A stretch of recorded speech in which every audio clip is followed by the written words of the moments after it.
जी,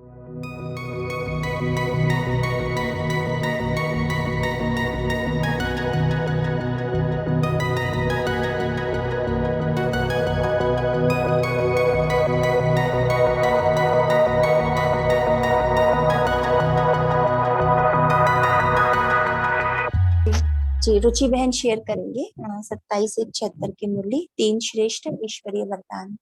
जी रुचि बहन। जी, ओम शांति।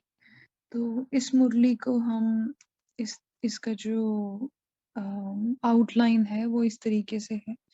बाबा पहले ऑब्जर्व कर रहे हैं और ऑब्जर्व करते साथ मोटिवेट कर रहे हैं। सेकेंडली बाबा मेथड बता रहे हैं कि उसको सस्टेन कैसे करना है। जो बाबा ने ऑब्जर्वेशंस किए हैं उनको क्या सस्टेन करने की विधि क्या है, मेथड क्या है, और उस विधि से बेनिफिट्स क्या है, सिद्धि क्या होगी। और साथ साथ जो लेटर पार्ट है मुरली का, उसमें एक एक महावाक्य जो है वो डबल कार्य कर रहा है। एक तो विधि और सिद्धि बता रहा है, साथ में चेकिंग पॉइंट के रूप में बाबा ने उनको प्रस्तुत किया है। तो पहला जो मोटिवेशन जो है, या फिर पहले कहेंगे ऑब्जर्व क्या किया बाबा ने, आते ही ऑब्जर्व किया है कि बच्चों को देख रहे हैं, चाहे पुराने चाहे नए बच्चे हैं, कि अपने जन्म सिद्ध अधिकार को प्राप्त करके हर्षित हो रहे हैं बच्चे। और इन टर्न बाबा उनके प्राप्ति को देख, उनकी तकदीर को देखकर बाबा भी हर्षित हो रहे हैं। और बाबा क्या देख के हर्षित हो रहे हैं कि लास्ट सो फास्ट जो तीव्र पुरुषार्थी हैं उनकी लगन में मगन देखकर हर्ष होता है बाबा को। और सेकेंडली बाबा कहते हैं कि जो फास्ट पुरुषार्थ वाले हैं उनकी जो सूरत और सीरत है वो बाप समान सदा रूहानी दिखाई देती है। सिवाय रूहानियत के और कुछ भी संकल्प या स्मृति में नहीं रहता। मतलब कि जो बाबा से शक्तियां प्राप्त की हैं वो सभी प्रत्यक्ष रूप में, स्वरूप में दिखाई देती हैं। और उनकी हर नजर से वो आत्माओं को नजर से निहाल करने की उनमें रूहानियत दिखाई देती है। फिर बाबा कहते हैं कि ये जो स्टेज है जो बाबा ने डिस्क्राइब की है, ऑब्जर्व की है, उसको हमेशा कायम करने के लिए क्या याद रखना है। तो उसमें बाबा ने दो बातें मेन कही हैं। एक तो अकाल तख्त, अकाल मूरत, और दूसरा त्रिकालदर्शी मूरत। तो एक जो है अकाल मूरत जो है वह निराकारी स्टेज है। उसमें बाबा ने कहा कि हमेशा अकाल तख्त नशीन, अकाल मूरत बनकर रहो। और दूसरा जो है वो कर्म योगी, साकारी से रिलेटेड है, साकारी स्टेज से, कर्म योगी स्टेज से रिलेटेड है। उसमें है त्रिकालदर्शी मूरत, त्रिमूर्ति बाप के तख्त नशीन बनकर रहो।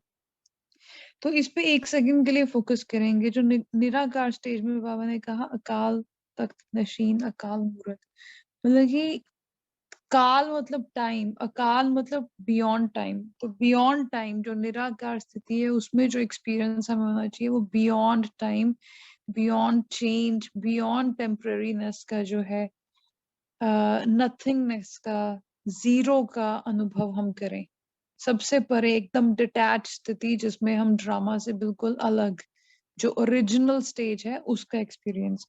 सेकंड जो है कर्म योगी, उसमें हम फिजिकल प्लेन में हैं पर हमें त्रिकालदर्शी, हमें पास्ट, प्रेजेंट और फ्यूचर की पूरी नॉलेज है। क्योंकि जो एंजाइटी क्रिएट होती है, क्वेश्चंस क्रिएट होते हैं, वो लैक ऑफ नॉलेज के कारण क्रिएट होते हैं। और अगर हम त्रिकालदर्शी स्टेज में हैं तो नथिंग न्यू, सब कुछ हमें ऑलरेडी नोन है। तो उसको यूज करके, उस स्थिति में स्थित होकर हम कर्मयोगी स्थिति में रहें। तो बाबा ने कहा कि जब स्वरूप में आप रहोगे तो जो आपकी स्मृति है वो हमेशा समर्थी स्वरूप बन जाएगी। और उससे क्या होगा, आपकी जो हेल्थ, वेल्थ और हैप्पीनेस है उसका आपको हर वक्त अनुभव होगा। बाबा कहते हैं कि चाहे आपको कुछ भी प्रॉब्लम आए, चाहे बॉडी के थ्रू आए, शरीर का कर्म भोग हो, कितने भी बड़े रूप में हो, पर उसके आप वश नहीं होंगे। आप साक्षी होकर उसको पार कर सकेंगे। चाहे वो जितना भी बड़ा होगा उसका आप कांटे समान अनुभव करेंगे। और क्योंकि भविष्य जन्म जन्मांतर की आपको कर्म भोग से आप मुक्त हो रहे हो, उसकी आपको खुशी होगी। तो एक तरीके से ये जो भविष्य की नॉलेज है, ये अगेन त्रिकालदर्शी का पॉइंट आता है यहाँ पे। तो क्योंकि आपको तीनों टाइम की नॉलेज है, तो आपका जो ये कर्म भोग चुकतू हो रहा है, वो भी एक तरीके से औषधि बन जाएगा, मेडिसिन बन जाएगा। और खुशी दवाई की खुराक बन जाती है। आपको खुशी होगी कि चलो अच्छा है, ये चुकतू हो रहा है, मतलब कि हमारा आगे का जो रास्ता है वो क्लियर हो रहा है। अब जो नेक्स्ट पार्ट शुरू होता है मुरली का, उसमें बाबा बाय क्वेश्चन सारा एक्सप्लेन कर रहे हैं, क्वेश्चन मेथड यूज करके एक्सप्लेन कर रहे हैं और चेकिंग के लिए पॉइंट्स हाईलाइट कर रहे हैं एक तरीके से। तो बाबा कहते हैं कि अपने आप को चेक करो कि सदैव हेल्दी रहता हूँ। अब सदैव हेल्दी का मतलब है कि आपने एवर हेल्दी बनने का वरदान प्राप्त कर लिया है, एवर हेल्दी, वेल्दी और हैप्पीनेस का।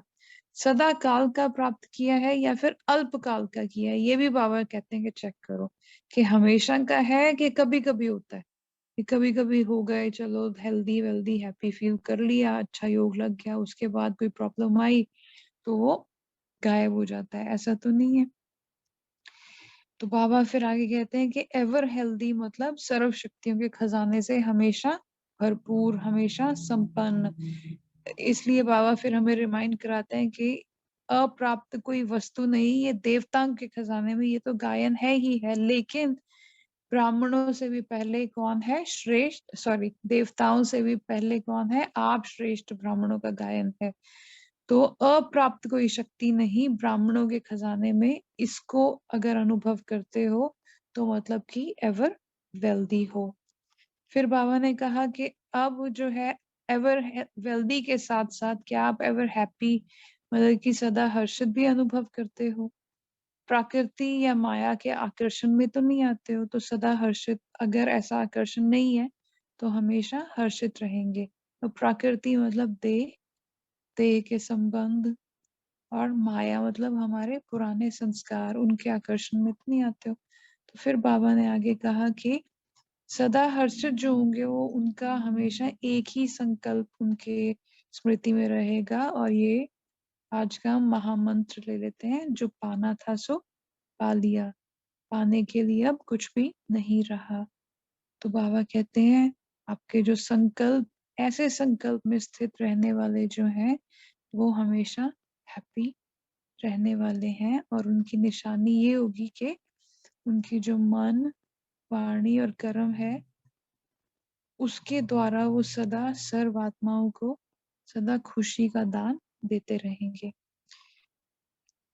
किसी भी आत्मा के प्रति उनका जो है बाबा के समान, बाप के समान दुख हरता सुख करता सदा बेगमपुर के बादशाह का अनुभव कराएंगे। इन शॉर्ट, क्योंकि वो खुद भरपूर होंगे तो दूसरों को भरपूर करने का वो नेचुरल फ्लो उनके द्वारा होता रहेगा।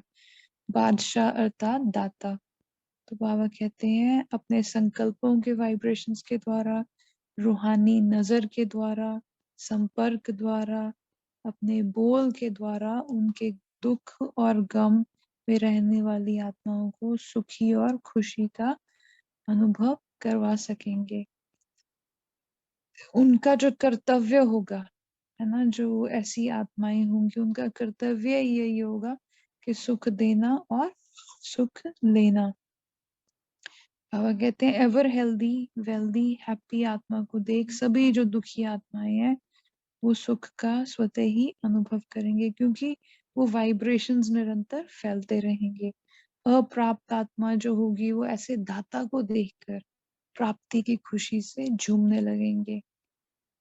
बाबा कहते हैं कि ऐसे बाप समान दाता हो या फिर भक्त के समान लेने वाले हो, तो हम खुद को ये चेक कर सकते हैं कि हमारी स्थिति हर वक्त कैसी रहती है, लेने में ही देना है या फिर खजाना जो है उसको बांटने के लिए, विश्व कल्याण के लिए है।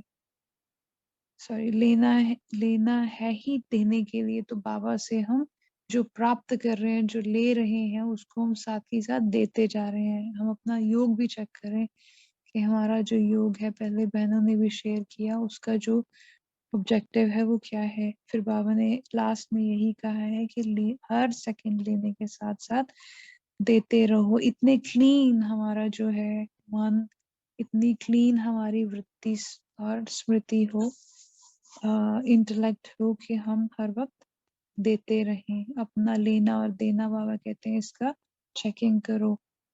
जितना लेते हैं उतना देते हैं, साथ साथ देना चलता रहे। वही जो है विश्व कल्याणी और विश्व के महाराजन बन सकते हैं। शांति।